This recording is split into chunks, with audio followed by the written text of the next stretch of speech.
guys? How's everyone doing? Ren! Hi. Welcome in. It's been a while. It's so nice to see you. How have you been? What have you been up to? And always great to see you. And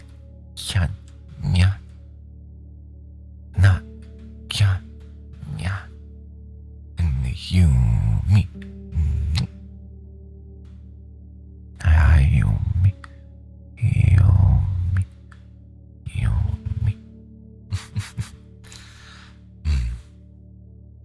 You've been way too busy? Hit me with it. Hit me with it. I hope you've been well though. That has not been too stressful on you. Yeah. So I'll be back to streaming roughly around this time. Still trying to kind of figure out our mics a little bit.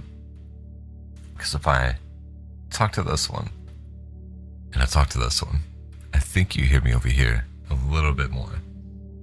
And I don't know what that is. They're at the same gain setting and the same distance apart.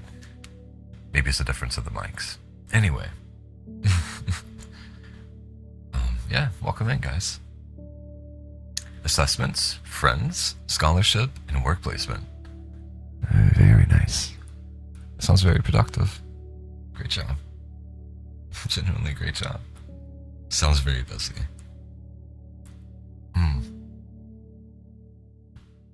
Drink my coffee while it's still a little bit warm.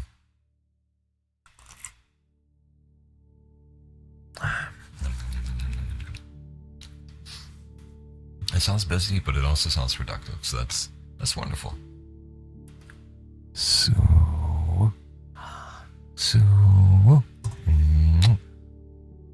thank you, Sue. It's very sweet.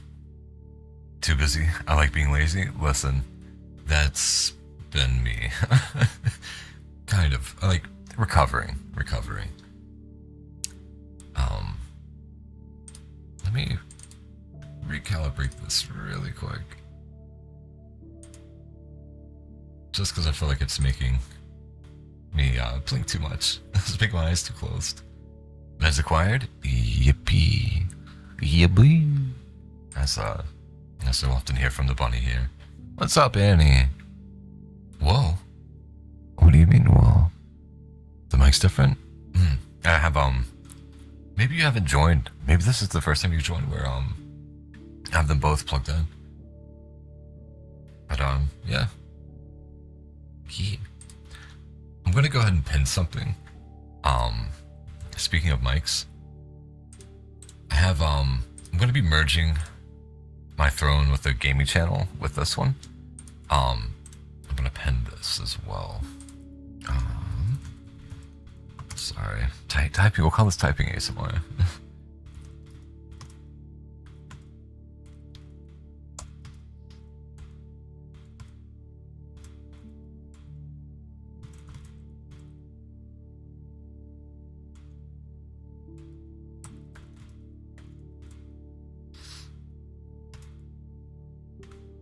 I could word this better, so I apologize. Hopefully it's not, I don't even think it's going to be a link, but we'll see.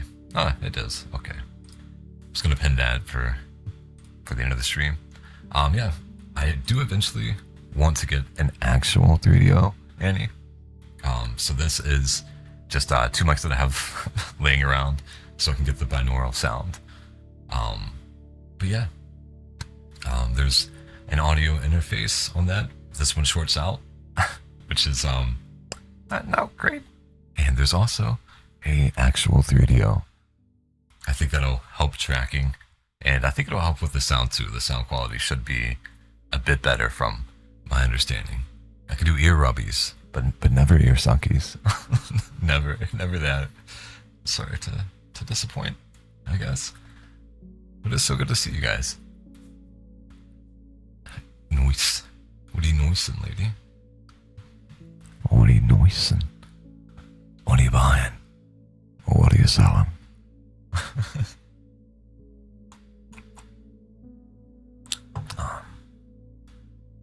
But yeah, we will be merging, kind of just splitting that throne. That way I don't have to make two of them. And if people want to see the other kinds of streams that I do outside of comfy ASMR, which again, I maintain this. This is genuine. This is me. This is a very say-so, kind, happy, cheerful part of me. And the gaming is a bit more unhinged. Just please, let's keep them separate to an extent. If you do happen to pop by. But anyway, I have a story here. I don't think we've read it. It seems familiar. And it looks cool.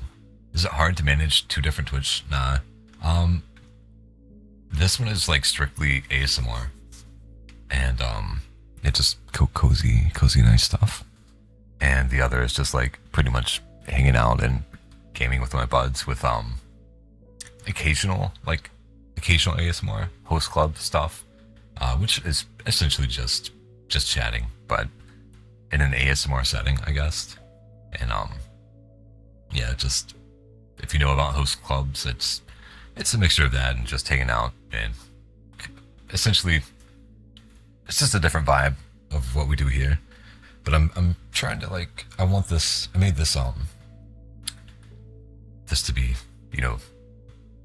I discovered what I wanted out of ASMR after a lot of trial and error and trying a lot of fun things. And it's to make people feel good, but feel good. Like this. Feel comfy and cozy. That's what I want out of ASMR. That and the ability to chat and just, it's not traditional ASMR. But it's my take on it. Most clubs are kind where they sell drinks. Mm-hmm. Yeah. Yeah. We're not going to talk too much about that though. It's not something I do often anymore, but it's still nice to do on occasion. But yeah, the other channel is just essentially gaming and hanging out with buddies. Very different vibes. So that's why we keep it separate.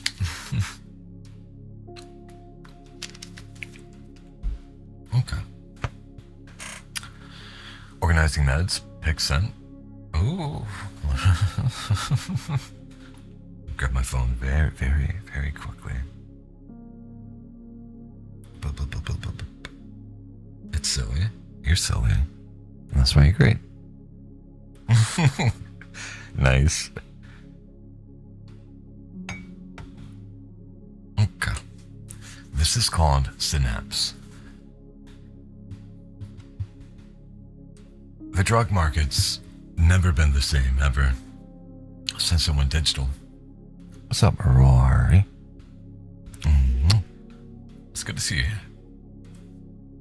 You didn't need all those fancy herbs and powders to get yourself the perfect high anymore. All that was needed was the right string of code and a special pair of headphones. Enter the world of Synapse, a digital drug unlike any other. You don't shoot it up, you don't sniff it up. You just have to listen up. All the junkies are getting their ultimate high with a dosage of binaural beats. Everyone's addicted to the rhythm of this sensual sound. Those who use Synapse say that they can feel their minds wander to whole new galaxies and fantasies. Synapse can be customized in a multitude of ways. It can bring color to a monochrome life, or become the serene reprieve in a moment of chaos. Synapse can provide many things, but at the end of the day, it's still a drug. Once Synapse hooks you in, it's almost impossible to get free. Your mind becomes enslaved by manic thoughts while your body trembles in anticipation for your latest fix. People seem to forget that drugs are made for the benefit of the supplier, not the user. A single dosage of Synapse is loaded with a jungle of subliminal messages, meticulously crafted to make you an addict. What beautiful irony it all is. So many victims chase after drugs to find an escape, only to end up a prisoner, Whether it be digital or pharmaceutical, society is pumping out a cancerous poison at an alarming rate. That's where I come in. The name's Jaden Taylor. I'm the one dealing out this drug to your neighborhood. It's not like this is a life I chose to live. Growing up in New York City, I learned from a young age that this city has no room for average folks like me. You have to be part of the movers and shakers to see the next day. I wasn't much for brains or brawn. I was just some normal guy, part of the same rat race as everyone else. My high school friend Jason was different, though. He excelled at most things he did and had a natural charm that made everyone orbit around him. He promised me one day that he was going to run this city after graduation, and he certainly made true of his words. Jason started up a gang that specialized in distributing synapse, with a crew of well-trained co-deliverers at his side. Jason made some major profit from the drug. He offered me a spot in his gang since we were so close. I became his pack mule. My job was delivering synapse to his clients and making sure none of it got traced back to him. Like I said earlier, I don't stand out from the crowd. The only thing I'm good at is going through life unnoticed. I know all the best low traffic areas in the city and stay away from security cameras on every run I make. Everyone's so caught up in getting the newest car or hoverboard, they never take a moment to get to know their city. In the shadows of this neon hellscape, I weave through narrow alleys and jump over ledges in search of my clients. It's the seediest areas of New York that have the most lax security.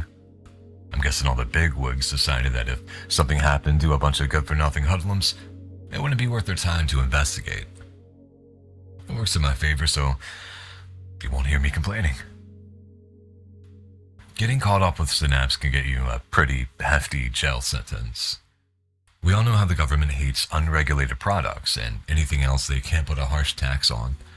Sending the synapse code online is too risky, so it usually gets delivered in the form of a USB. It's inconspicuous enough that I can hide it in my sock on the off chance I get stopped by the police. I don't know exactly what it feels like to try synapse, but my clients always look so strung out whenever I meet them. They'd have heavy eye bags, vacant eyes that stared off into the distance, and jittery body language that made them look possessed. It's hard to believe that sound waves could become the new age version of meth. Over the past few months, there's been a steady uptick of synapse-related incidents. The news was cluttered with stories of people having hallucinations and psychotic breaks in public. Junkies were out there shooting at their inner demons manifesting in front of them. Needless to say, a bunch of innocents ended up getting killed in the crossfire. This drug was racking up a serious body count. That shit weighed on my mind, making me feel that I was playing a hand in all that destruction. My last straw broke during a run gone terribly bad. I'd arrived at the client's house in the darkness of night. The guy showed up right on time and was about to make the transaction when his brother popped in out of nowhere. He had tears in his eyes, pleading with his big bro to turn his life around. He begged him to come home, but my client wasn't hearing any of it. He cursed his brother out, and when that wasn't enough, he started punching his lights out. I ain't never seen a fiend look so possessed. He was attacking his own family like he was on the battlefield fighting for his life. A dude getting battered right in front of me, and what do? My coward ass booked it out of there. And as soon as I made it back home, I made an anonymous call to police and tried washing away the memory from my mind. The whole situation was seriously fucked up. The next morning, social media was abuzz with news of last night's tragedy. A drug addict killed his younger brother, all because he wanted him to go clean. The reporters said that he was completely out of it during the attack. Reading that, made me sick to my soul.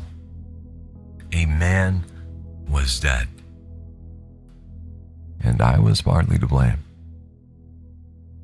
Death was never something I gave much mind.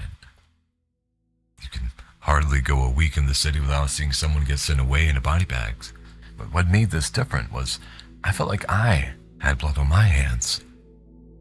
All because I was such a coward. I had to call the whole thing off. All this drama was seriously messing with my mind. I told Jason that I was done riding with this girl. Big mistake. He flipped out on me, talking about how he did so much and lined up my pockets. It wasn't wrong, but that didn't change the fact that my mind was made up. I tried leaving his hideout, but his boys circled around me with their guns at the ready. Turns out that my life was under Jason's license. I had to pump his drugs to whatever neighborhood he wanted, or else I would end up dead in a gutter somewhere. It's crazy how much the city changes people. The same people you used to ride with are some of the ones who will lay you down in a coffin. I continued selling drugs for Jason, even though all of the guilt was eating away at me. It was hot in the streets, and the police were cracking down real hard on guys like us. Cops began patrolling around the meetup points I usually went on. This meant that I had to start selling farther away from home to play it safe. It was a chilly Friday afternoon when I walked into a dark alley to meet up with a buyer. I was surprised when an androgynous-looking guy walked up to me with the sapphire blue hair. His face so smooth and clean, almost like a doll's. He didn't look at all like that usual drug addicts that I meet up with. That's because he wasn't. The whole thing was a setup. He told me about he knew who I was, and that I'd turn into the police unless I gave him whatever intel he wanted. I would have bolted out of there, but he fired off a neon laser at the ground a few inches in front of me. He was packing a neon flex, an energy-based gun that fired blasts of neon at the target. It was less fatal than actual bullets, so it was perfect for taking down your ops without adding another body to the morgue. What confused me was why someone would handicap themselves like that. People were out here with live ammunition in their pockets, waiting for any reason at all to pump someone full of lead. A snitch is the last thing I would ever call myself. But I sure as hell didn't mind throwing Jason under the bus to get me out of jail. In exchange for my intel, this guy was going to take Jason's gang off the streets and make sure my name never came up in any reports. I asked this guy who the hell he was. Nobody in this city was ever that charitable. Told me his name was Amani, and to go to the Dragon's Head bar if I ever wanted a new job. What choice did I have to take him up on his offer? He saved me from a life of servitude to that one-eyed snake Jason. Turns out that Amari wasn't some random do-good Samaritan. He was part of a gang of rebels called the BTB, Beyond the Binary. They're a modern-day band of Robin Hoods who clean the streets of local street thugs and redistribute the wealth back to the common folks. The scant amount of homeless shelters and food pantries in the city are apparently founded by them. I don't know if these dudes can be considered heroes or whatever, but they're the closest thing the city has to them. And I ride with them now. They've been teaching me the ropes of hacking past firewalls and how to handle myself in a fight. And nowadays, I'm hacking into megacore databases to give knowledge to the people and transporting food and medicine to those in need. I'm so grateful for all that they've done for me. They saved me in my darkest hour, and now I'm repaying the favor by keeping the streets clean. To anyone reading this, your current situation doesn't have to determine your future. You can always turn your life around with the help of the right people. that was okay. That was an alright story. I know we're gonna find the standout one, the really good one. Welcome back, Annie. Nyahoy. Nahyoi. Welcome in. Sup, how you doing? Cause I don't know. Hope you're well.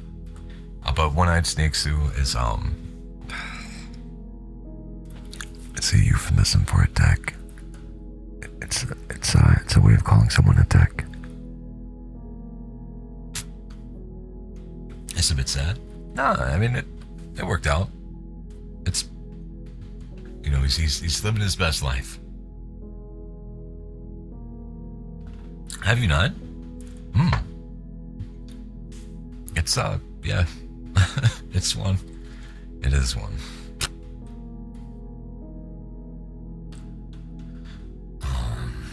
Here's another. Wow, another sci-fi one. Really quick. I'm gonna go warm up my coffee. It'll take literally no time. It'll take 2 minutes. I'll be right back. And we'll actually go to the be right back screen this time, so my model won't prove me wrong again. Be back.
Eloise!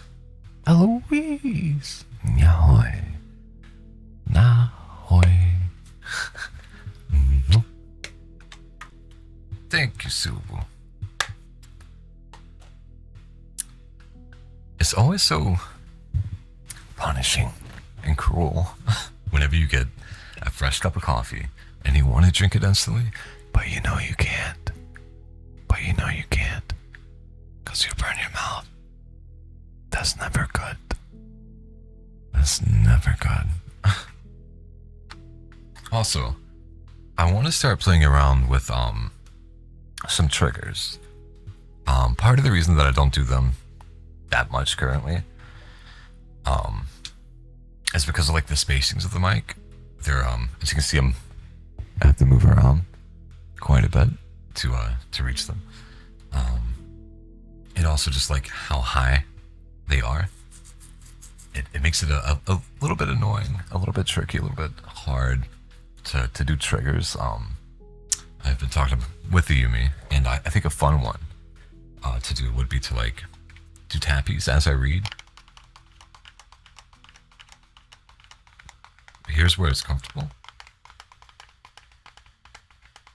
But you don't really get the movement, like the you know, the traveling of sound, like you would. So like with a 3DO. So if while I read, it's like if somebody redeems it and stuff, it would be something where I could read into it or talk into it. But it's a little bit hard to do that because like if I want to have that sound that travels with the binaural audio, I kind of have to like put it in front of my model. Some people like it. Some people like it too. But I have to like just kind of move my body around too much. And This mic position is a little bit better. With the camera still being able to track me. So I think that we'll stick with this when we do this stuff. But yeah, I don't even know how this one sounds. I normally tap on a book, but yeah. Talking for yourself? I'm sure people. I'll mind you. You stop. You stop.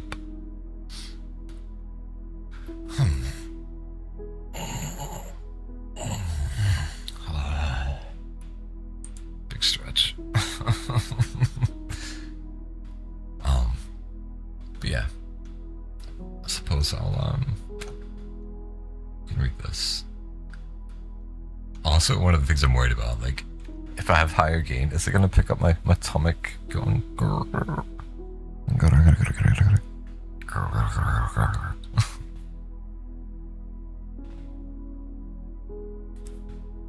That was definitely not me trying to pop my neck. Stomach ASMR.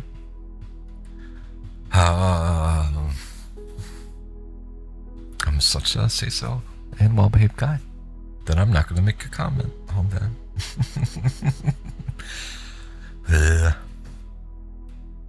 Wait, what are you propsing? Yo, me.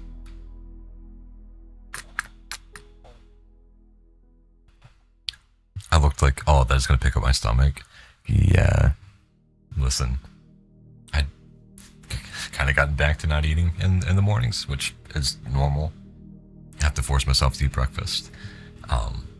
So like, just drinking like 5 cups of coffee. Yeah. It's there's little tummy sounds sometimes, just a little bit. But you don't mind, do you? Do you?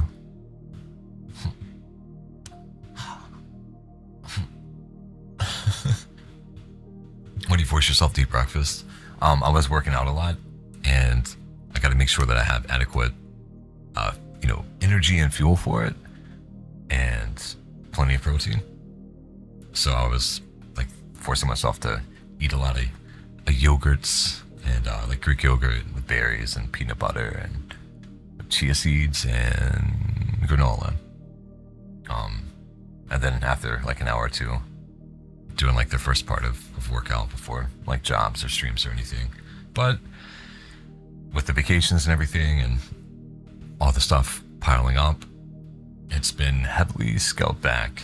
So I don't need that, I don't need as many calories, or as much protein since I'm not going as hard. I gotta find time to at least do a little bit today. Going back to like some just like lightweight stuff and calisthenics, that sort of thing. But I need to be good about it. Plus, man, all those all the protein shakes and creatine, all that stuff, it adds up. It adds up so much. It's expensive. So like, I think for now, just to save money, just focus on adequate diet, make sure I get like, some decent proteiny lunches and a heavy protein dinner, and I think should be fine. Have a little bit of carbs, limit my sugars, all the fun stuff, all the fun stuff. I need to do that after this, I guess. I say that, but like, realistically, I'll probably do scripts. Say on. Yahoy. Yahoy. Welcome in. Welcome in. Welcome in. You can do this? Sure. I just ramble about it, I guess, for too long.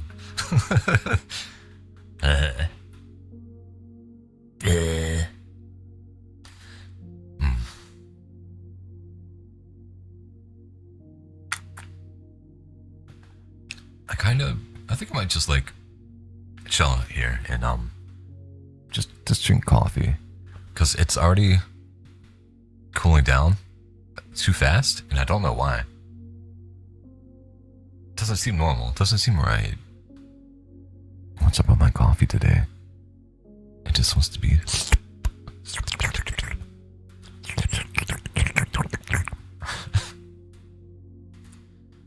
My own energy levels are crashing hard. That's fair. Mine were very low this morning, but with you know, the power of coffee compels you, as it were. And so I'm feeling good. I think also being able to get some of my scripts done. Like I got 2 of them knocked out in around an hour. Feeling pretty productive. So just have one big one to do after this, and maybe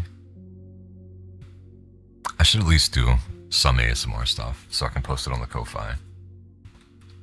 Getting back on track. Getting everything back in order. But yeah, I might have lunch with you later. So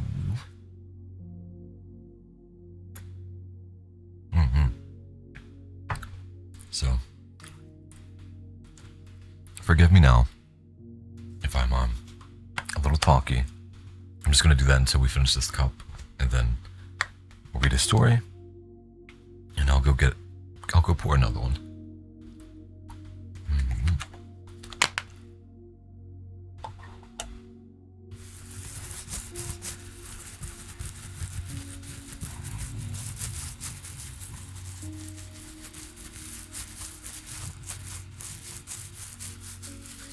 It's comfy.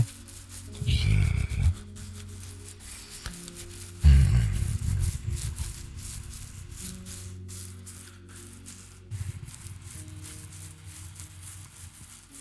Should this be a redeem? Should we add this to the redeem list?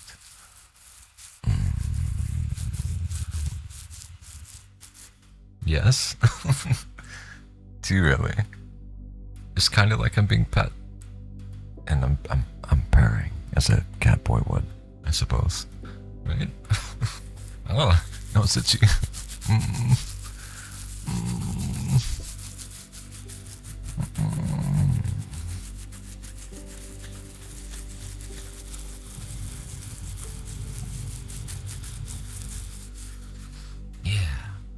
Yeah. Okay. I wonder if I can do that now. I don't think it'll tank anything. I don't think it'll put anything under too much stress. You want? Okay. Let me add it. I'll do that now. Otherwise I'm gonna forget.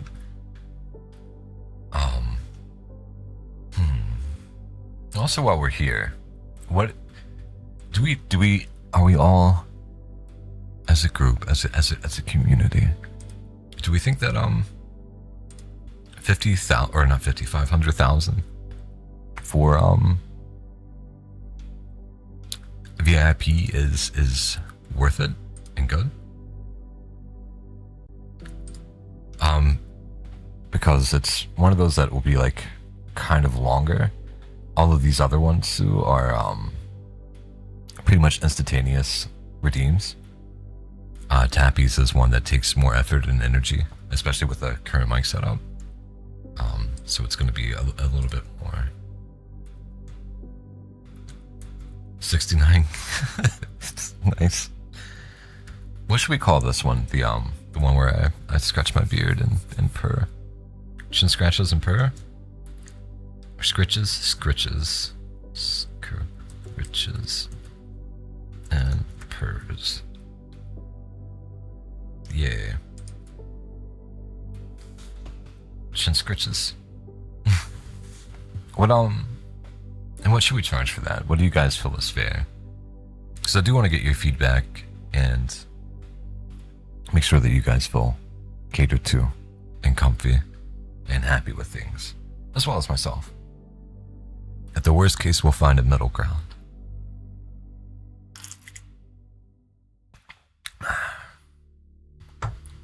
$1K.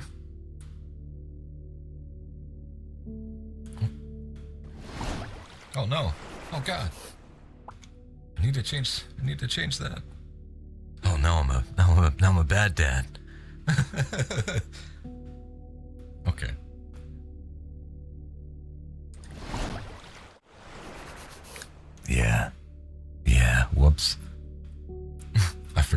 a shortcut in OBS.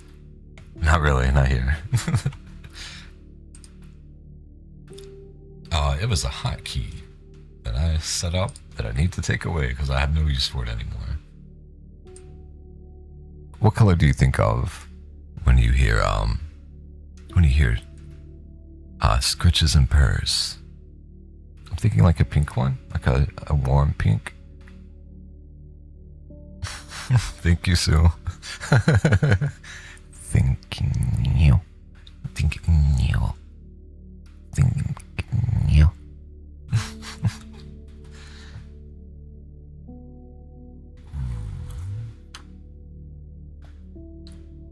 Okay. We'll go with this. We'll put a cooldown on it. God. Well, I'm Britney Spears again. Oops. I did it again.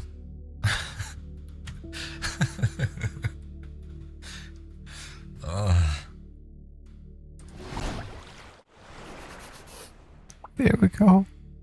There we go. I need to take tape and just put it over this for now. Oh, I have a playing card. When we went to the con, my buddy found a bunch of like holographic one-piece trading cards that were just like scattered throughout the con. Like I think it was like a hunting event. I don't think they were anyone's personal cards. But yeah, they look really cool. And I'm gonna put that over the number pad so that I don't keep doing that.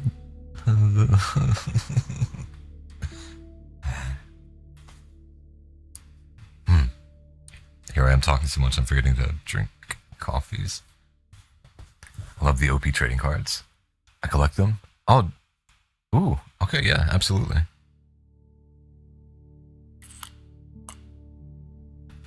Absolutely. I don't know if they're like... I imagine that they're not for like... I think they're just collectibles. We're talking about trading cards? Yeah. At the con, there was tons of these one-piece trading cards, or collectible cards, holographics, just kind of scattered about, and my buddy kept finding them and shoving them in my back pocket.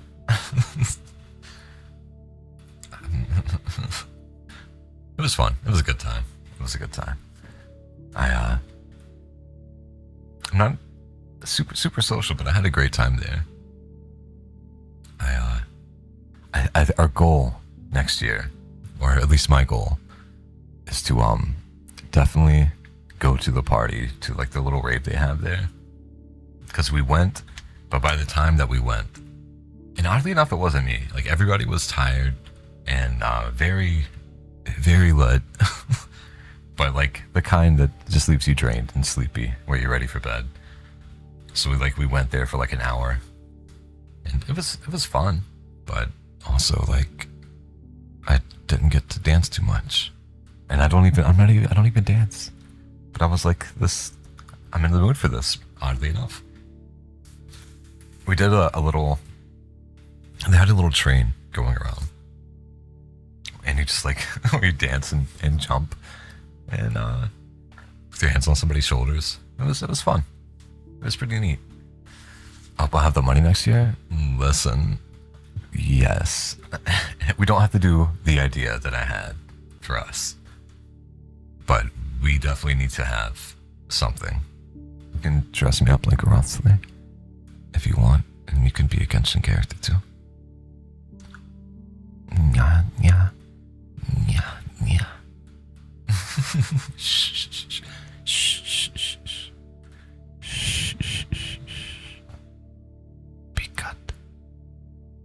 Be good. I just bought my tickets last week for NYCC. Conventions are my favorite. They're nice.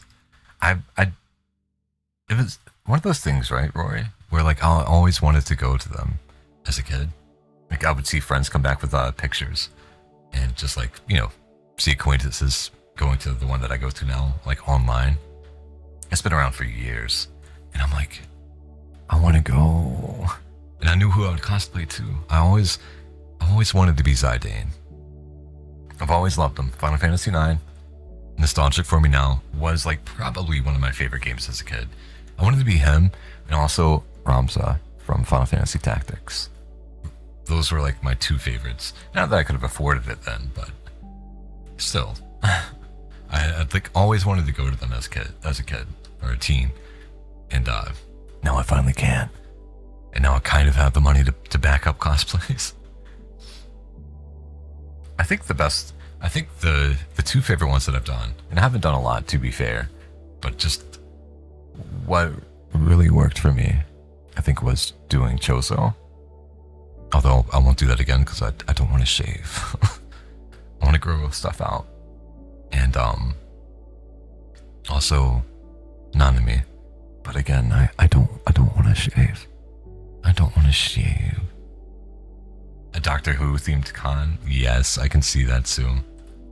You also have a screwdriver. Wink wonk. So, yeah. You could do that. Such a great building. I had to stop cosplaying because it's just so expensive. It is. I was very irresponsible with what I spent on the Chozo cosplay. But I'm still considering before my beard gets too long, because it's not very long now, realistically. Not here, but on the other channel, like pulling out the base and get it like do a Chozo base plane cosplay, and I'll probably wear a face mask just so, yeah, just so that's not out there.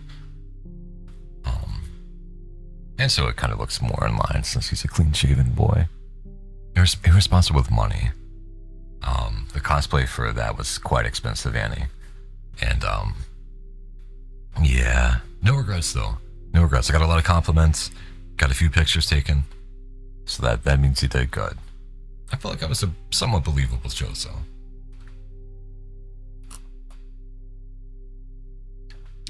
My face has some odd angles, so like I can't really go too like feminine or too femboy, but I can still like look cute while still somewhat mask, which is like perfect for Chozo, I think. You've done I remember. Yes, I remember it. You did great. You looked great, Roy. I need to find the stuff for that. Although, like, again, I don't have the haircut anymore, and the beard might kind of ruin it.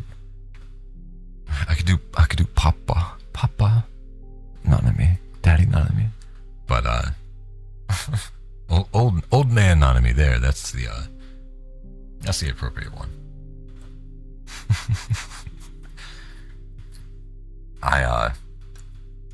Beard scratching trigger? It's scritches and purrs.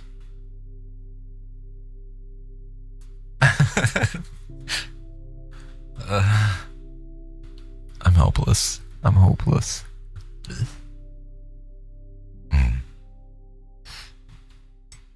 Oh, this is nice. I really miss streaming. No reason, Sue. No reason. This has been nice. I missed it a lot, though. I'm so happy to be back and be doing this. Just sitting and chatting with people I like, and getting to drink coffee.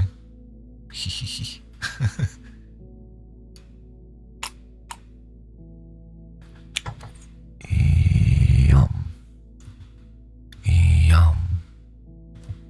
And it's surprisingly not too cold yet.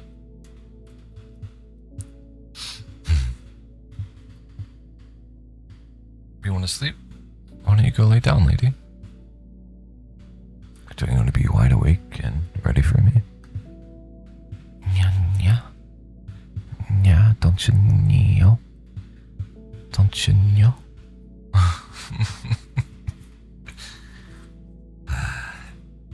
Yeah. You could have me in your ears.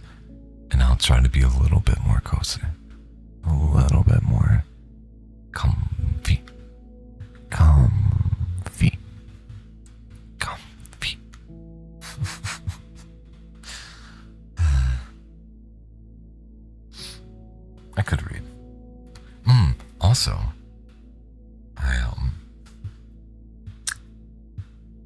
I managed to stretch my septum from an 8G to a 6 without a taper, which I don't know if I should be alarmed, but it worked. It worked. So, yeah. It's a little bit weighty though. I'm not used to the weight of it. So it's like not quite irritated, but just like ooh. What are you swearing to God, Sue? My apple juice says it expired on the 30th. Should I still drink it? You should do what you do. And if something not great happens from it, you know your answer for the future. It tastes so good. Didn't even wait for an answer. Instantly doing it. I feel that.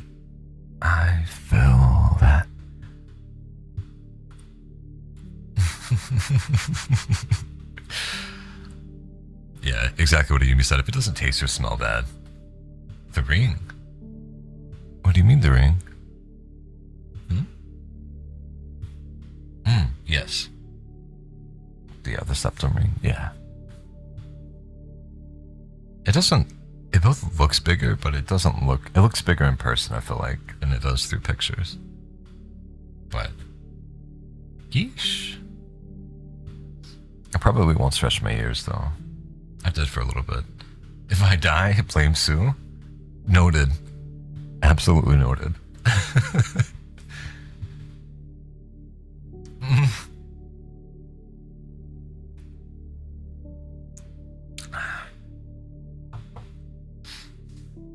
Well, I wonder if I should get close to the mic when I drink. I don't know if it's picking it up or how much it is.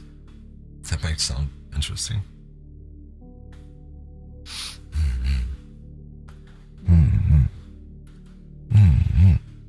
Does it sound bad? Does it sound bad?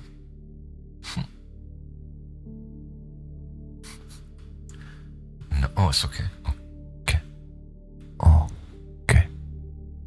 All right.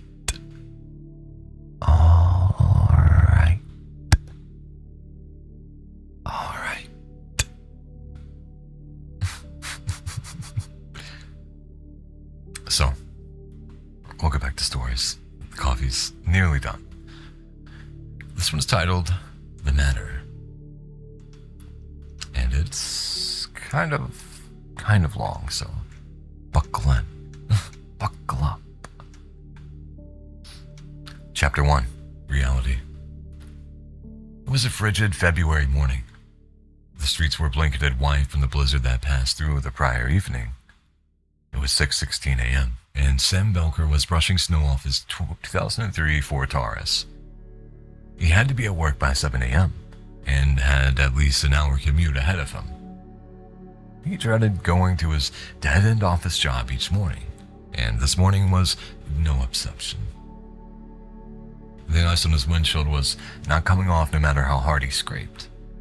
It felt as if the ice and the windshield had fused together and become one. He hopped into the car and cranked the ignition. The car sputtered on and he turned the defroster on full blast. There was something wrong with the heater and the exhaust fumes filled the car.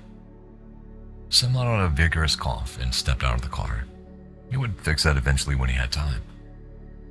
As he waited for the windshield to defrost, he heard his house screen door slam shut and saw his wife, Esther, come rushing out. She was still in her pajamas and wrapped in the blanket that was draped over the back of the sofa. "You almost forgot your lunch, silly," Esther said, holding a brown paper bag. "Thanks, honey.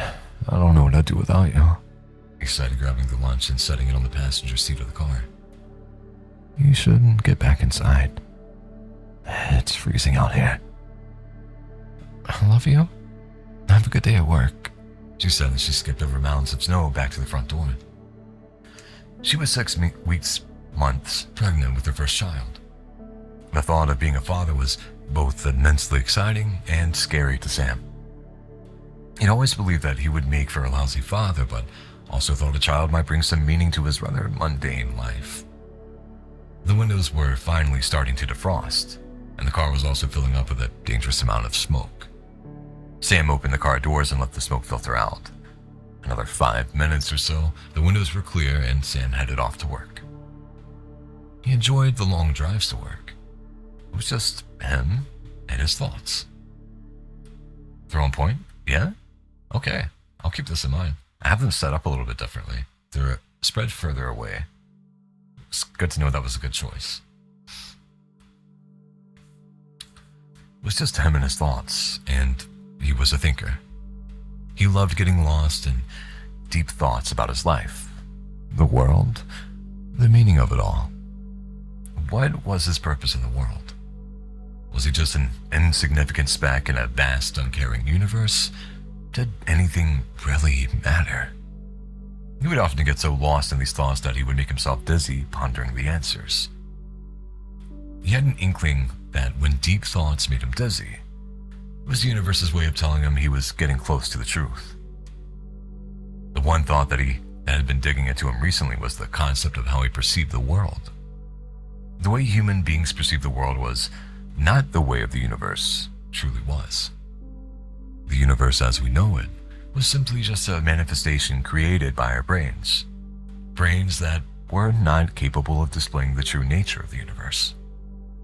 The true universe was way too complex and chaotic for any person to even begin to understand. But Sam felt with enough time, he could figure it out. Sam had always been extremely smart, but he never seemed to be able to achieve his full potential. He grew up in the projects of Detroit. His father left when he was 3, and his mother was a drug addict who was constantly in and out of rehab. To say his childhood had been rough would be an understatement. He excelled at school and loved math and science. At one point, he dreamt of becoming a physicist as they got to ponder the mysteries of the universe. His family did not have money to send him to a fancy university, so after high school, he enrolled in a local community college, but had to drop out before his first year when his mother got sick. He took a job at the Ford factory, earning minimum wage instead installing the cloth interiors that go on the inside of the cars. After doing that for over a year, a supervisor took notice of Sam's exceptional math abilities and recommended him for a job in the accounting department. This job in the accounting department was nothing special, but it paid the bills. The job itself came extremely easy to Sam. What he liked most was that he could finish all his work in about an hour or two, and then he'd have the rest of the day to think. There are 5 senses, and within those 5 senses there are spectrums, e.g. spectrums of light and sound. Humans can only sense a fraction of things on those spectrums. In addition to the 5 senses we use as humans, there are many other senses that have not been discovered by humans or are beyond human comprehension. So, what is the true world? What is the true universe? The way humans experience the universe is a mere fraction of the truth. Maybe it wasn't even a fraction of the truth, but rather an obfuscation created unintentionally or maybe even intentionally to allow humans to experience the world the way they do. Sam wanted to understand the truth. Sam had been taking night classes at the University of Michigan and caught the attention of Dr. John Waterbury, head of the physics department. Dr. Waterbury had never met someone as inquisitive as Sam. Chapter 2. Observation. The ticking of the wall clock in the break room was unusually loud that morning. Sam sat alone at the plastic table, a half-eaten sandwich in front of him and a spiral notebook filled with scrawled equations beside it. The fluorescent lights above hummed softly, and, for a brief moment, the mechanical hum synchronized perfectly with the rhythm of the ticking clock and the thrum of blood in his ears. He looked up, disoriented. Something had clicked. He just didn't know what. The moment passed. He stared at the clock. 11:42 a.m. hadn't it just been 11:38? He shook his head. You're not sleeping enough, he muttered under his breath. Lately, he had been staying up later and later, lost in obscure physics journals and philosophy forums, pages of handwritten notes stacking up in his home office. He hadn't told Esther what he was up to. What would he say? That he's trying to peel back the curtain of the universe to see what lay behind it? That would just sound crazy. He already felt the distance growing between them. Esther had been nesting, painting the baby's room, buying things they couldn't afford, cooing at tiny shoes, while Sam wondered whether time was a dimension or an illusion. She was grounded in the real world. Sam was floating somewhere else entirely.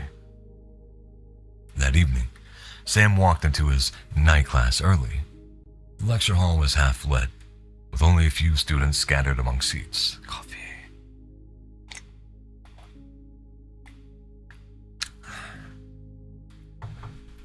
The only noise was the quiet rustling of papers.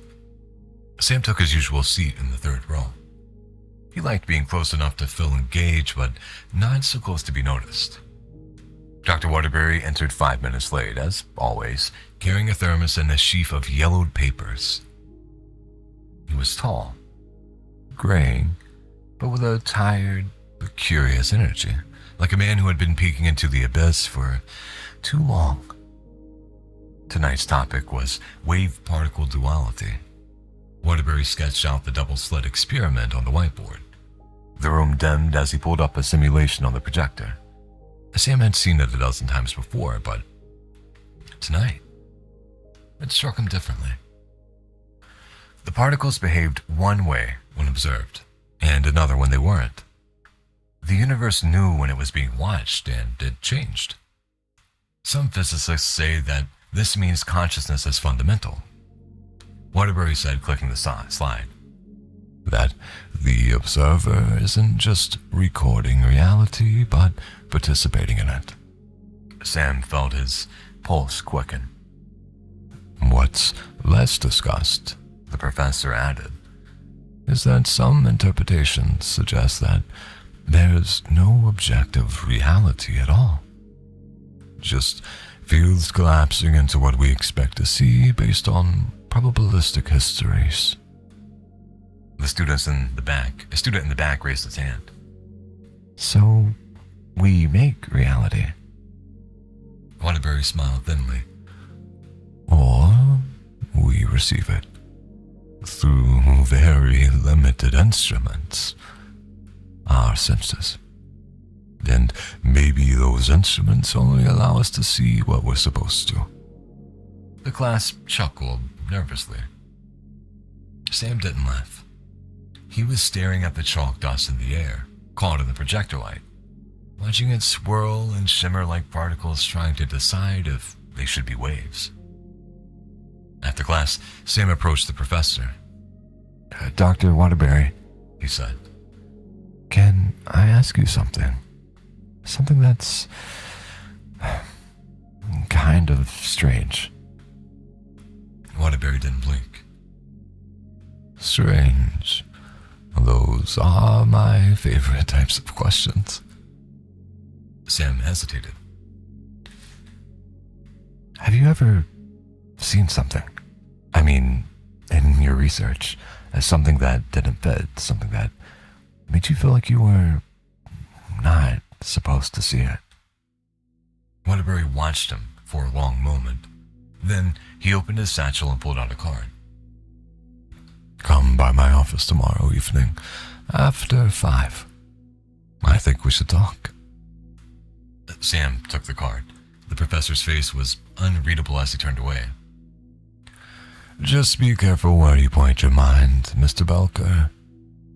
Some doors don't close once they're opened.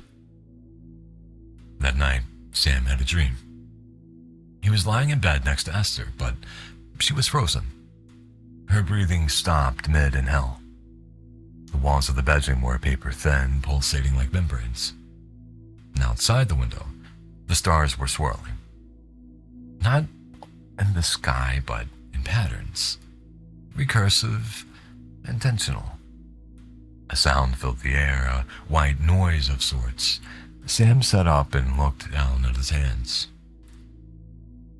They were transparent. Beneath the skin, instead of blood and bone, he saw equations.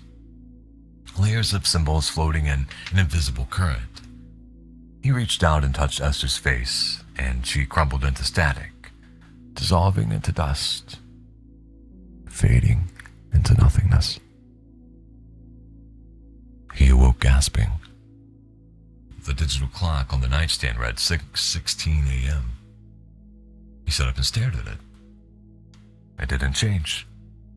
Not for a full 5 minutes. Chapter 3. The Envelope. The halls of the physics building were empty by the time Sam arrived. Fluorescent lights flickered overhead, casting a pale, sickly glow down the corridor. He checked the card Waterbury had given him. Room 213B, East Wing. Sam found the door.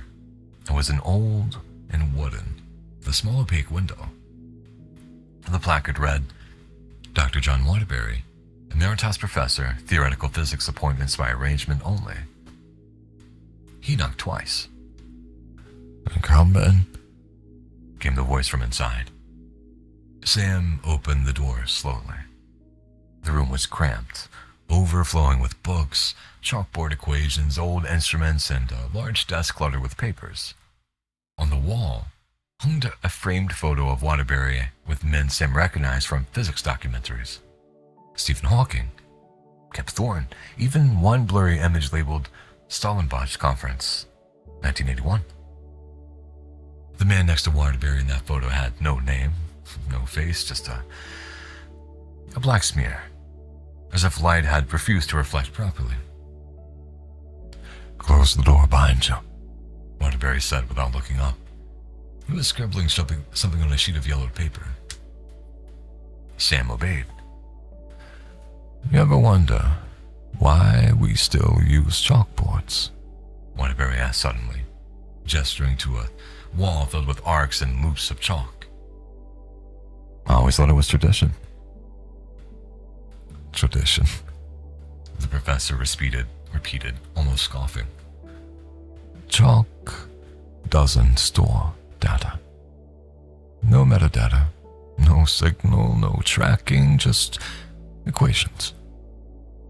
Pure thought. Untraceable. He turned to Sam, the wrinkles on his face like creases in old paper. You asked me if I'd seen something I wasn't supposed to. The answer is yes. More than once. Sam's heart beat faster. What was it? Waterbury handed him a folder. Inside were thermal imaging photos, radio wave graphs, handwritten pages of symbols that made Sam's eyes twitch. One image showed a man, barely visible, standing in a laboratory with shadows reaching towards him from impossible angles. Another showed what looked like static on a screen. Except within the noise of the static, Sam could make out a face that looked eerily like him. I worked with DARPA in the 90s, Waterbury said, on a project that doesn't officially exist. We were trying to test the limits of perception, not just what people could see, but what the mind could process when filters are stripped away. Sam flipped another page. It showed a simulation of light passing through a filter, and a note. Sensor limits, not accidental. What does this mean? Not accidental, Sam asked. Waterbury tapped a finger to his temple. What if your mind is being run through a bottleneck, like running a 4K feed through a dial-up modem? You see only what you're allowed to see. Not because of biology, but something else. He leaned in closer. Some people can widen the pipe just a little. They start noticing patterns, synchronicities, echoes. Time starts skipping. You ever lose time, Sam? Sam swallowed. Yeah. Dreams that don't feel like dreams. Yes. Then your pipe's already widening. Sam sat back in the chair. The air in the room was suddenly thin. Why would anything filter reality? Waterbury smiled. It was a sad, tired smile.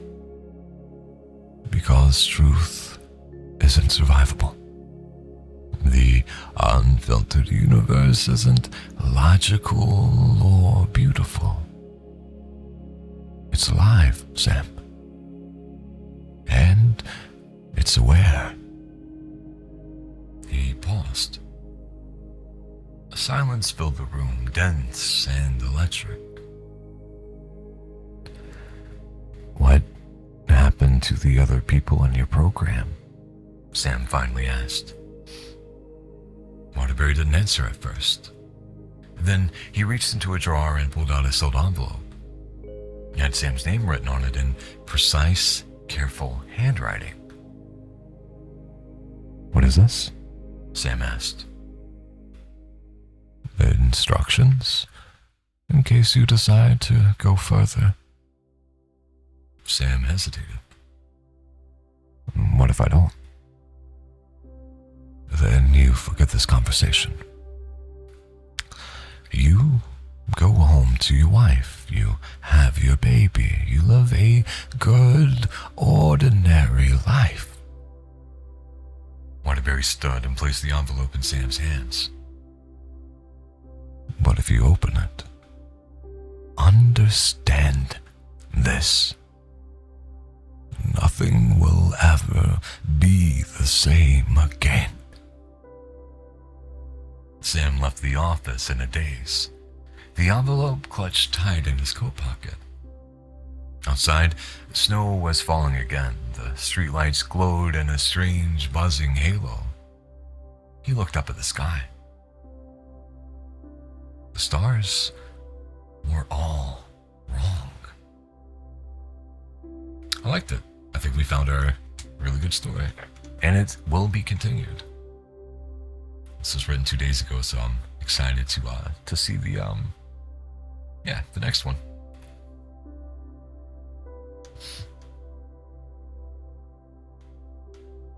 It was. You're supposed to be sleeping, lady.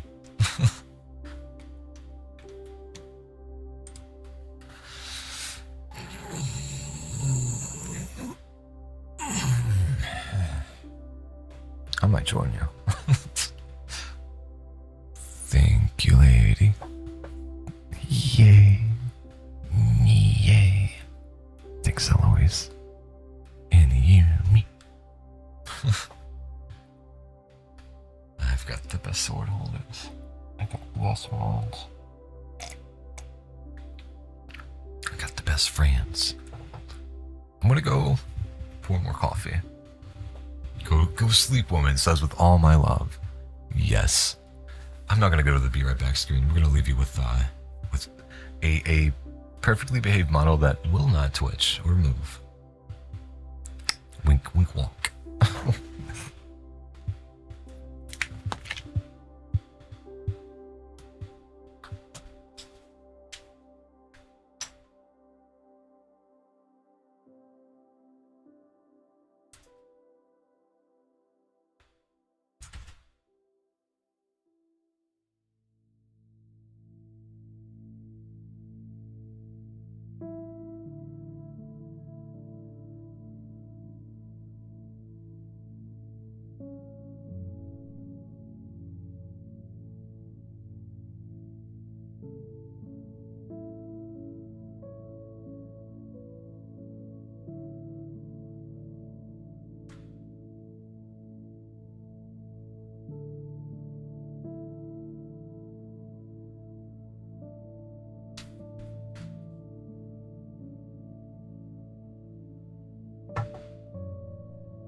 Was it behaving itself?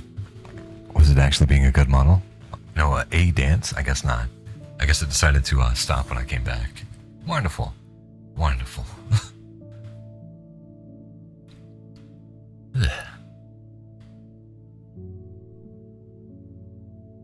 Oh, I just got a horrible idea. It wouldn't work for under ASMR, but like I could go and have this be the Be Right Back screen, or like have the background be like a dance floor with lights everywhere, and some nice techno stuff. And when I walk away, my model can just go whatever else it does. Oh, I might actually do that. Help me remember this, Yumi. No, I shouldn't. I won't. Like smooth jazz dancing? Oh, was it not jerky movements? I felt like it, from what I've seen. It's always been like erratic movements. So I was like, maybe some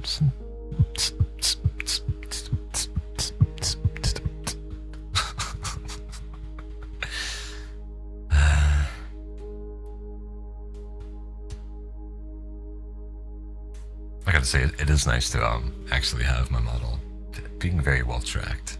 I like it. It was kind of choppy, yeah. But it'd be funny with smooth jazz. Okay, sure. Tofu likes to dance, but oh, he's not good at it.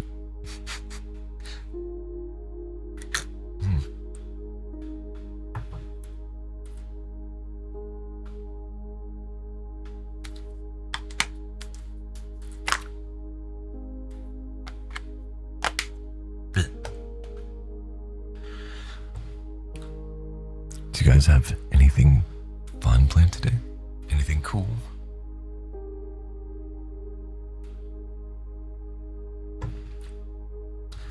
For me, on my end, I think we're gonna stop stream maybe in around like 45 minutes to an hour and 45 minutes.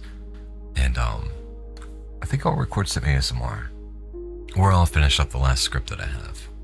Ideally, I'd be able to do both of them, but I don't think I will be able to. Drawing? What you working on, hello?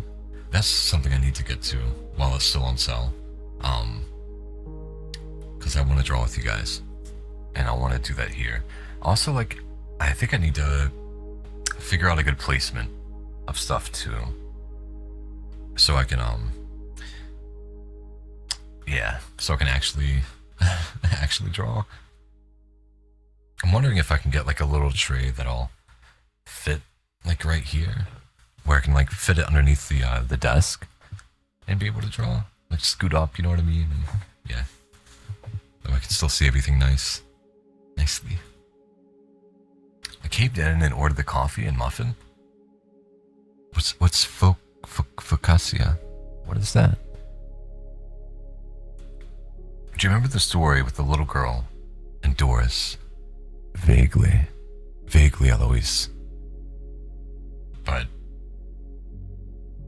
awesome. You're talking about the one that you told me, right? If so, vaguely. The kind of bread? Okay. I'll have to look it up, or you can take a picture and send it to me. Oh, type of bread? Pizza bread thing? That sounds good. Sleep, lady. Catch some Z's, so you can have energy for me. Yeah.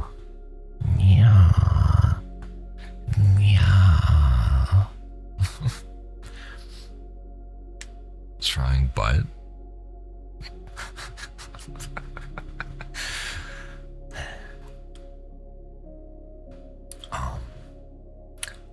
Well, Eloise, if there's any interest of you translating it to English and wanting to make a video out of it, I got you for narration if you would like. But also, Like that's work. If you're doing like as like a story thing, if you want to do that, I think it could be fun. And I'll do it for free.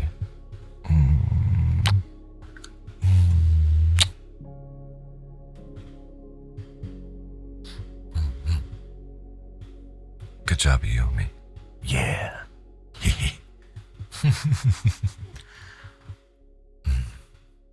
Whoa. Whoa. Whoa. Imagine being British. No, I'm just picking.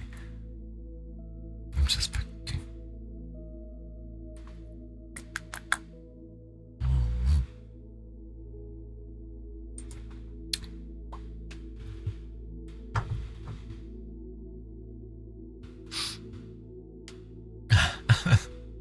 It's a Culper.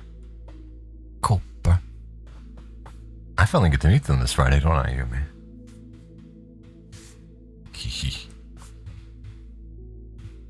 Do they know that they will have to carry me? Do they know that I'm the worst, the little worst at repo? Guess you should definitely give them a heads up. You and Isla already know, so we're good there. I don't use items. I don't eat the cereal.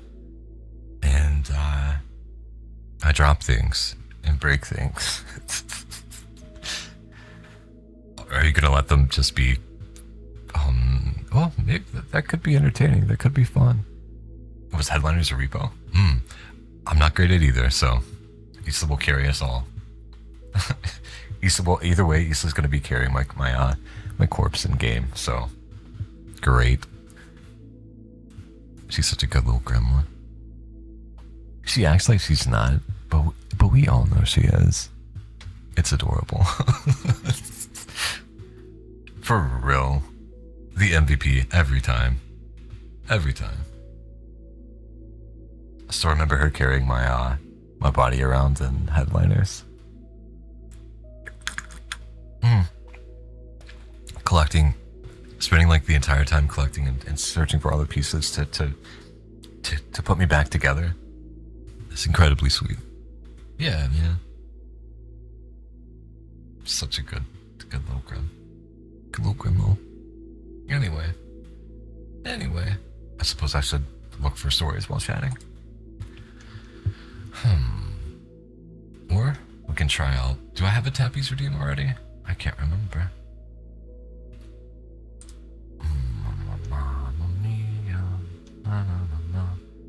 I do. Okay. Yeah. Okay. I do that naturally.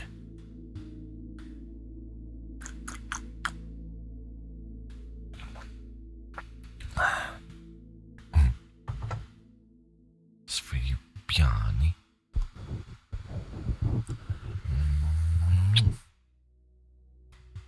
Did it sound right? Did it sound like it was in the center? Was it a good forehead kiss? Did you like it?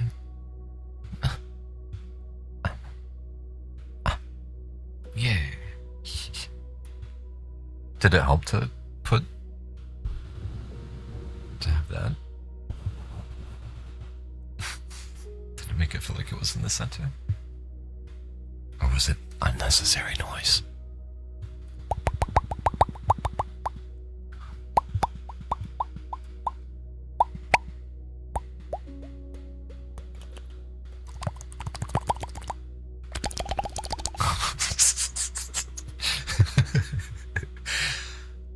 I don't know. It was nice. Okay, I'll take it. I'll take nice. I can live with that. I can live with that. Oh, I hate that it takes my eyes. Sue waking up Angie? Why? I don't think she is. She's a good lady. She's a good girl. Mouth sounds? Sure.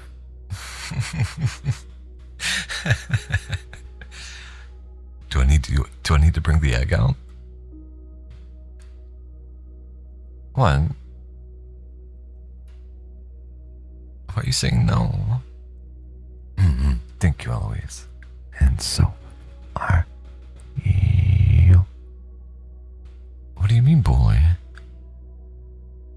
I'm a bully. I'm being kind. I'm being sweet.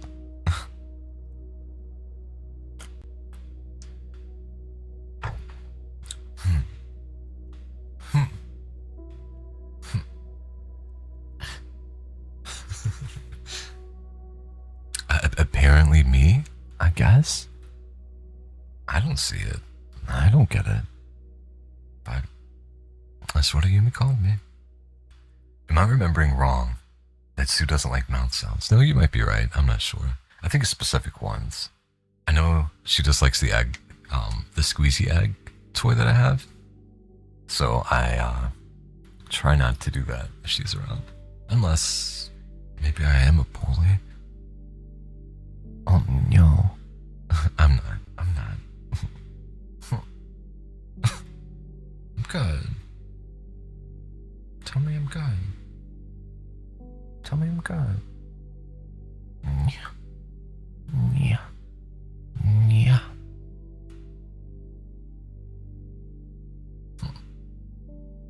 Oh no, a bully. We gotta bully Tofu now. Don't bully me. Don't bully me. Don't bully me. I'm good. I'm a good boy. Yeah, yeah, yeah.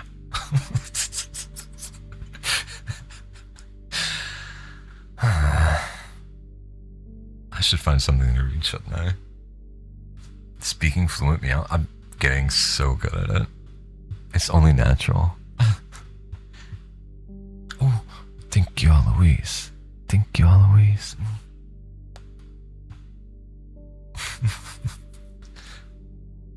Maybe I should have that one go a little bit longer.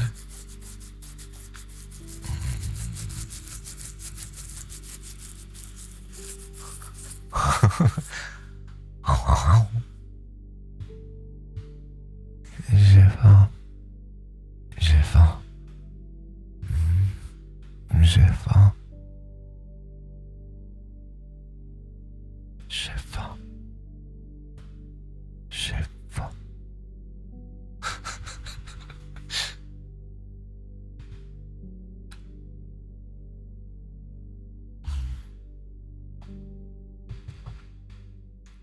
Was it? Was it though?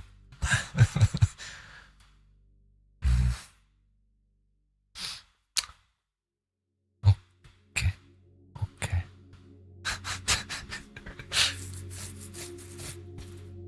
Should that be a redeem? For very little.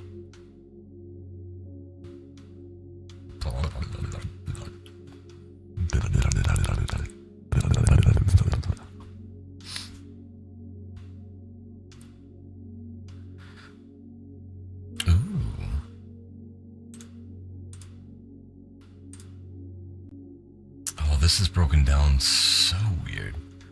So I'm looking at one, and this is like a very... The title pulled me in. The Fifth Tactic. A military epic of betrayal, war, and strategy. Which all sounds like really neat. I'm honestly like...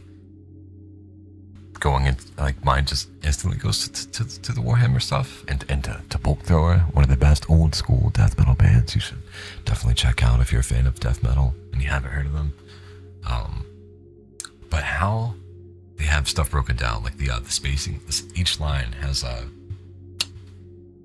break in it, and it's not like at the end of the sentence, and it's a little bit much, which is, it's kind of nice, but it's also like, I feel like it's going to make it less fluid, so I'm going to skip past it.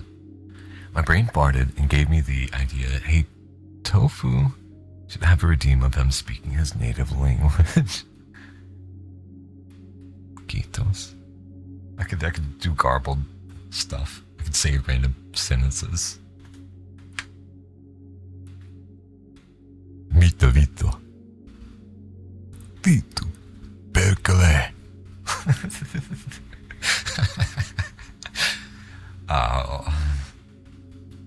Yeah. fortunately and unfortunately, this do be my native meowwich, or I could just speak Niaz. But I don't know how. I don't think I'm fluent at that yet. Meowdy, meower, mew.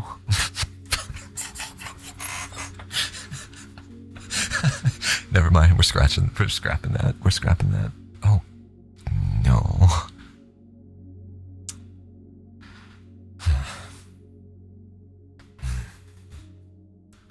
Anyway. Oh my god. Yes. Language for I can't sustain it for 10 seconds. I don't think I could live for 5 minutes doing that.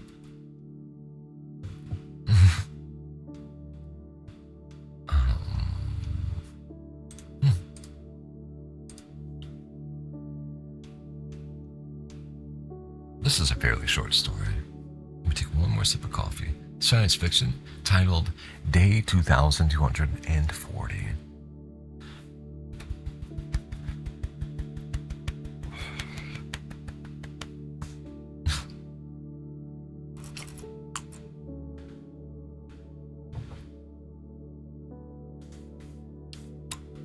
What?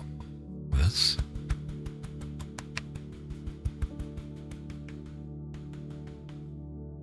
So, taking my hand up against my chest.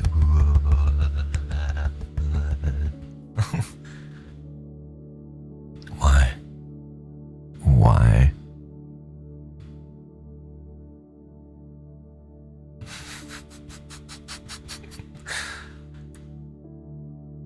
So that sound you're familiar with it, Yumi? You got confused. Okay. Alright.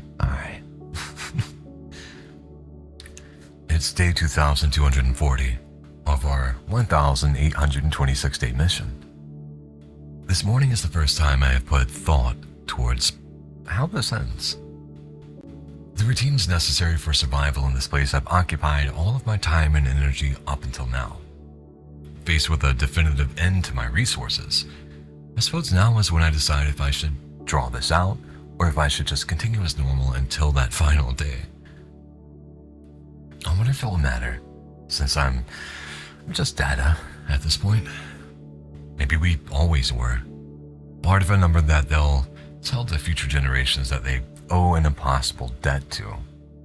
The funny part is, I don't even know if they'll come back to retrieve this data. And if they do, they'll probably ask what the hell I did this for. It's quite simple, really. I'm a curious person.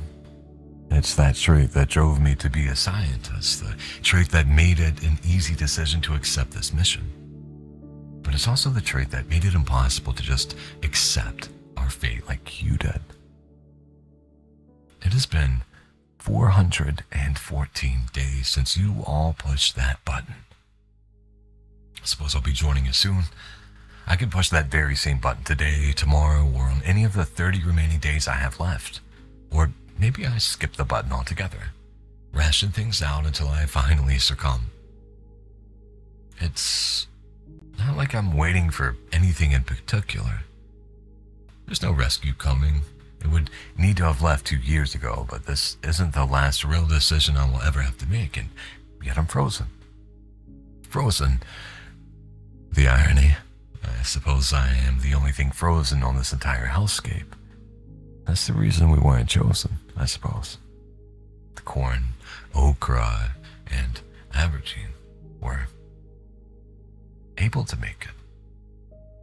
But that wasn't enough. We were 7 crops short of the threshold when our report was due. Even with the plentiful aquifers we were able to tap. I hope one of the other crews found the right place.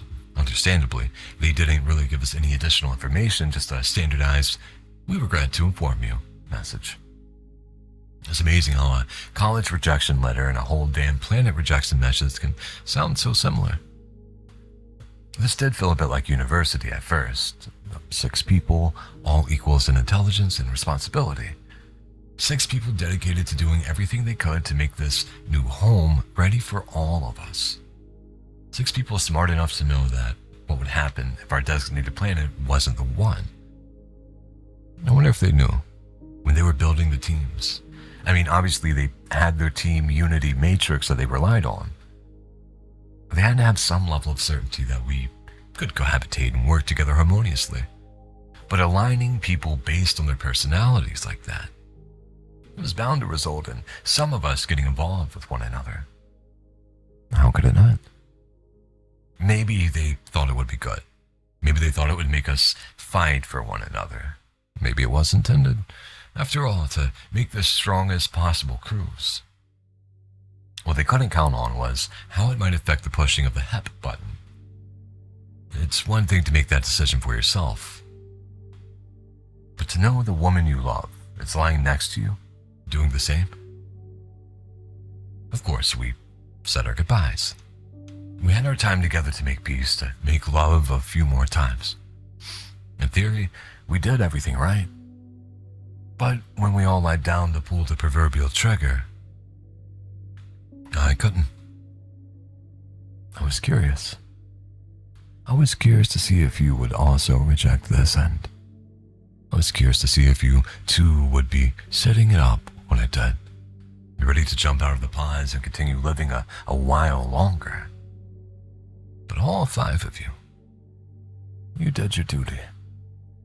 By the time I got completely out of the pod, you were all well on your way. I counted down the minutes. I remembered from the training how long it was set to take. Elaine went first, then Arik, Lee, you, and finally Darren. We had left the station on instead of powering down, lest there be any complications in the sequence of the HEPs. If I had gone with you all, the night cycle would have shut it all down, but I remained. I stayed in the room a long time before switching the solar cells to stay on.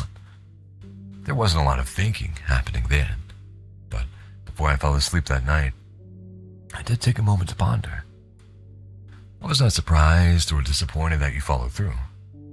I was proud of you, actually. You upheld your promise to me, to the mission, to our program, and to our species. And you died at peace knowing that I was coming with you.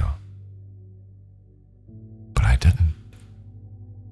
So the next day I began as we always had. I had 5 new chore lists to handle to maintain functionality. I got to work.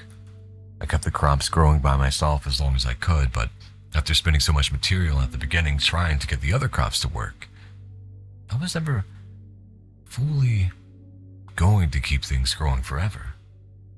And now, 1 year, 1 month, and 19 days later, I'm finally allowing myself for the first moment to ask, what am I doing? Okay.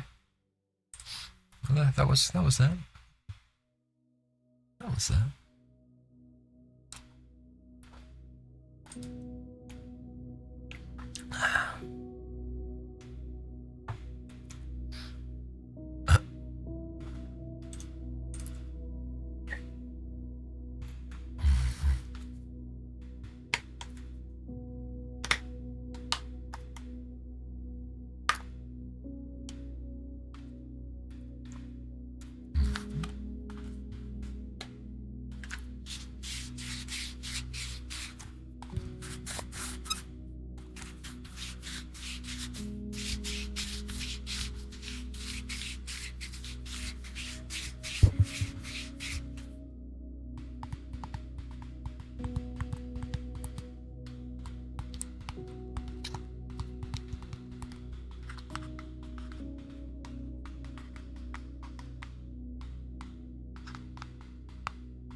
like the sound you gave me?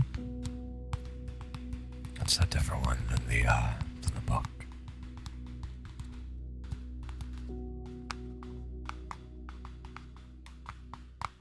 Do you like that better with the notes?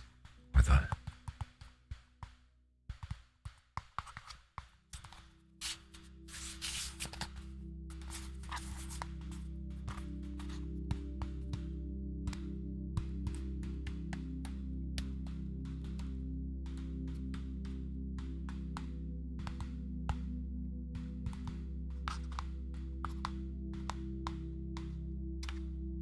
Good. Good. Good. I'm glad.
Oh, yeah.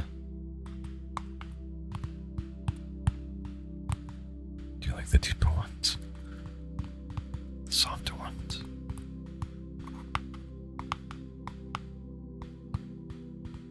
Okay.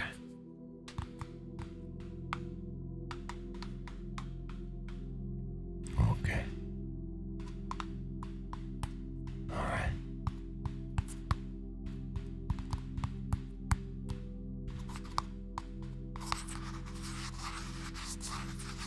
Okay.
Yeah.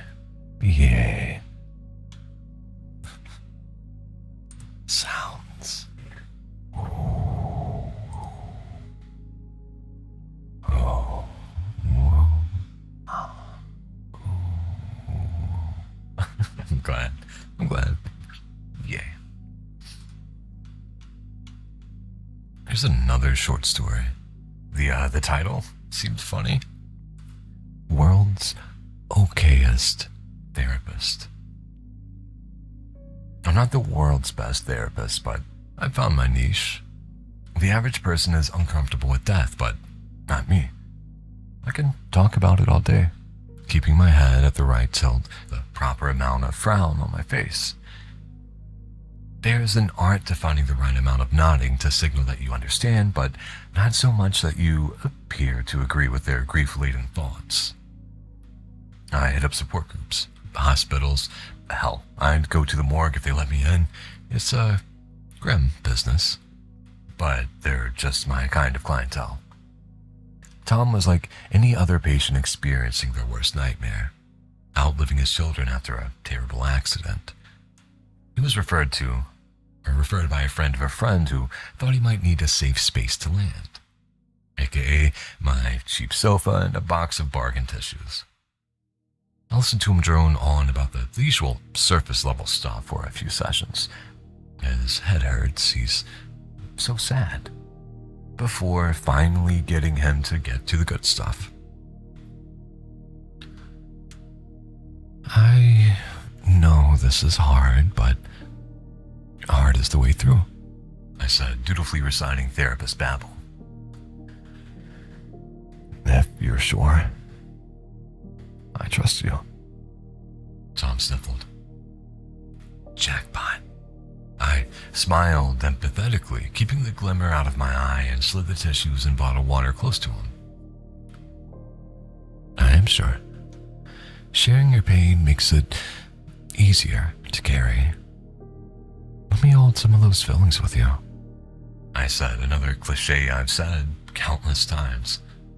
Tom takes a swig of water before he describes the accident, a horrible, unexpected fire that took away everything. His wife, kids, house, his whole life. How he almost didn't make it out when the roof collapsed. And I just lay there, thinking I could let go and be with them. I don't have to crawl out of here. Tom says, tears brimming, his eyelashes gulping water after talking for 10 minutes straight. I resist the urge to roll my eyes. That is heavy. Let me ask you. Why? Why what? He grabs the tissue dutifully and dots his eyes. Why did you get up? I asked, putting on my trademark frown. I don't... What? He falters, and I stifle a sigh. Why get up? Why not just lay there and die like you should have? I asked more poignantly. Oh, I don't know. I guess it was just survival kicking in, maybe. The words came out, but he's not convinced, eyes half glazed. Do you think it was a mistake? What was a mistake? You surviving, I say, my eyes staring into his big brown ones, so wide and confused.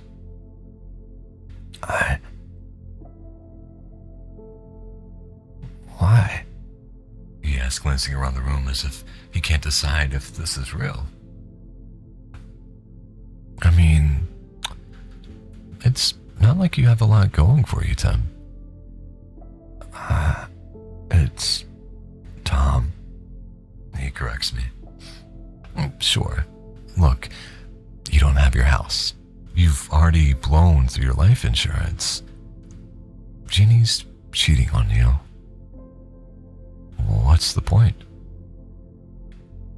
Jeannie's what? How do... He slurs. Ladies talk at book club. Listen.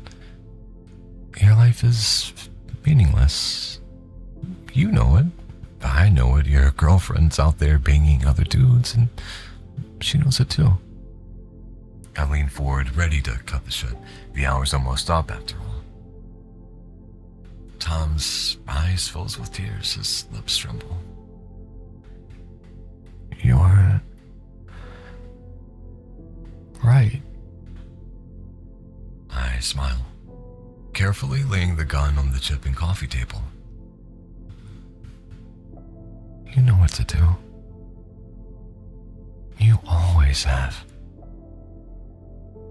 Thank God this office is in a bad part of town, or that gunshot might have interested the neighbors. It's not honest work, but it's mine. I sigh, looking at Tom's sad body on the carpet. I grab the phony diplomas from the wall, along with the drugged-up water bottle, and shove them in my bag, throwing the note on the table and making my way out. It took longer than normal to find one this time, and I'm ready for a new place to sink my teeth into. I never worry about someone coming after me. After all, that Tom doesn't have anyone but his mistress left, and she'll be too happy about the surprise large life insurance payout to worry about it too much. By the time they figure out that she had nothing to do with it, I'll be a few names away. I don't feel too bad for Tom. You knew the risk when he lit the fire that night. Sure, he just wanted to be rid of his kids and wife. The idiot just happened to miscalculate the amount of gas and barely got out in time. His mistress, Jeannie, told me everything in that stupid excuse to get wine-wasted book club, bragging about finally having him all to herself. Barf.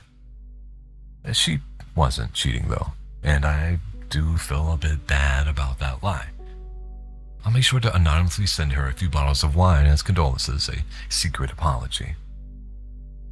It feels good to finally tell the truth in this business of lies, even if it's just into the internet void. It can take me weeks to get these heaps, months before I get them in the right headspace to pull the proverbial trigger, or take pills, or yada yada.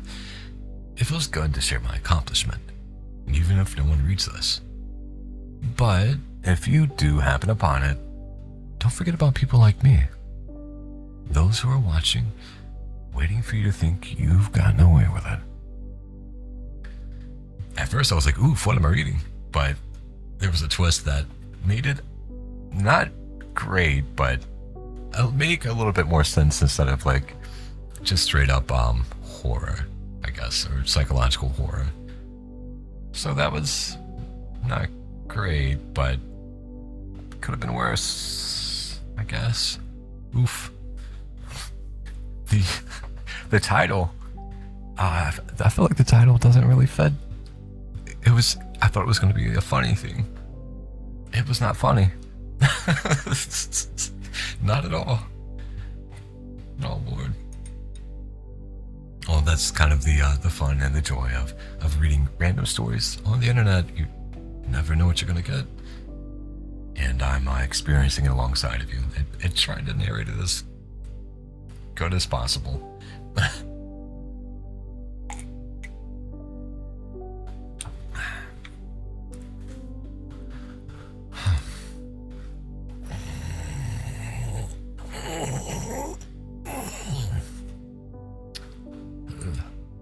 Big stretch.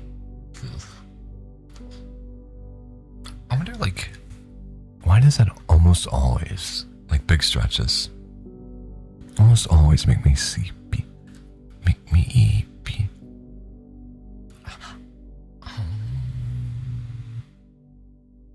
Think you me, think you me.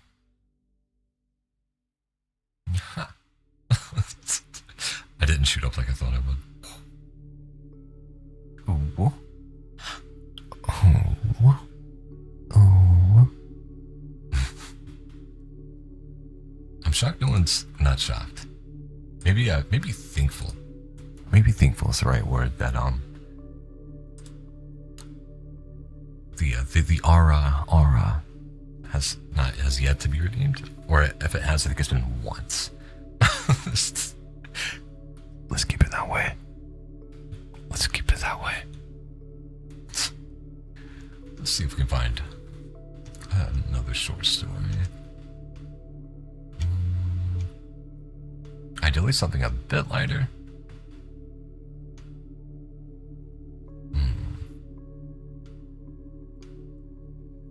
Although, actually I might look at the ASMR. I might record some ASMR. See if I can get everything ready. People be saving their points for multiple. Oh, you're right. I should throw a cooldown on everything. I doubt it though. It's yeah. I'm more confident in it than I used to be, but I still don't think it's where it should be at. But we'll see. Well,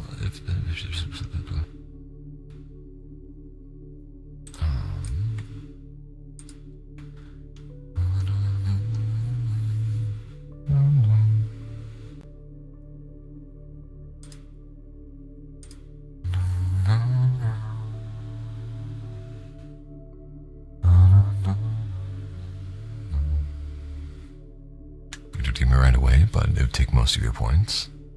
Fair. Valid.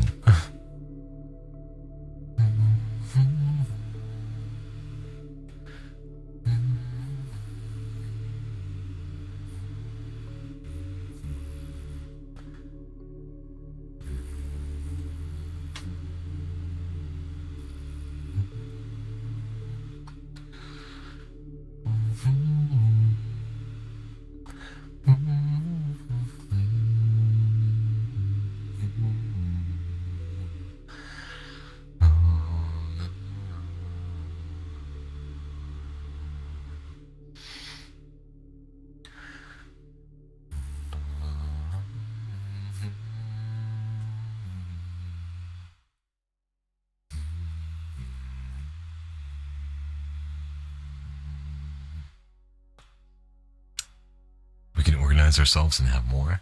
Oh, Neil. Oh, Neil.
I think that this is where we are gonna end it for today.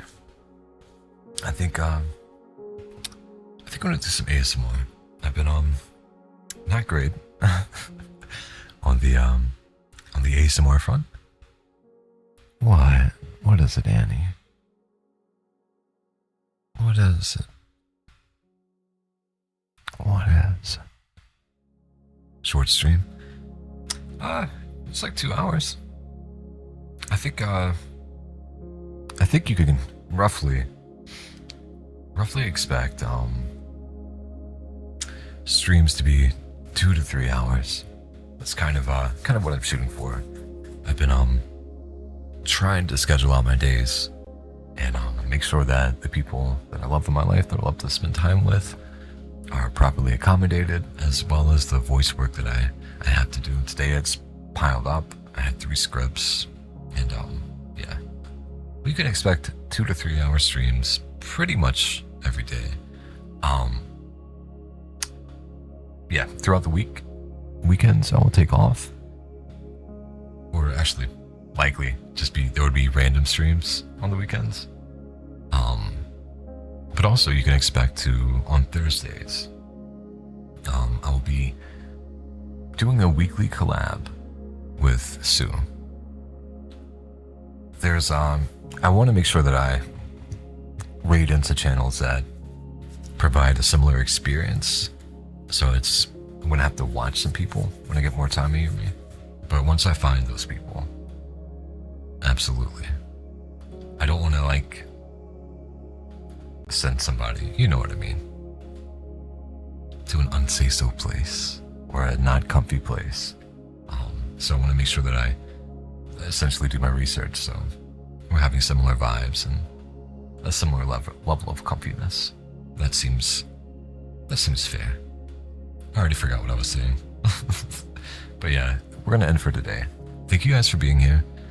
If you let me keyboard it. I think this works. If you do want to hear ASMR, always going to be cozy, never going to be saucy, please consider supporting me there. There will be weekly uploads for ASMR. We have a backlog because of the vacations and the con, so we're going to go ahead and knock that out and get those loaded up for everyone to enjoy. Also, when you become a member, you get access to the Discord. We are extremely small, but once we get more people there, I'd be happy to spend more time there and game a little bit more often than I currently do. Just hang out and chill out with you guys. It seems fun. There's also, if you would like to support in a way that brings more, not energy, but hopefully comfier vibes and better sound quality to the channel, there is the throne that is pinned in the comments. Yeah, there will be some more YouTube uploads. Not sure when. I need to look at my schedule, but I do like the idea of doing the longer narrations where it's just narrations and hopefully help you sleep, give you some comfort. But yeah, thank you guys so much, and I will see you tomorrow. Take care.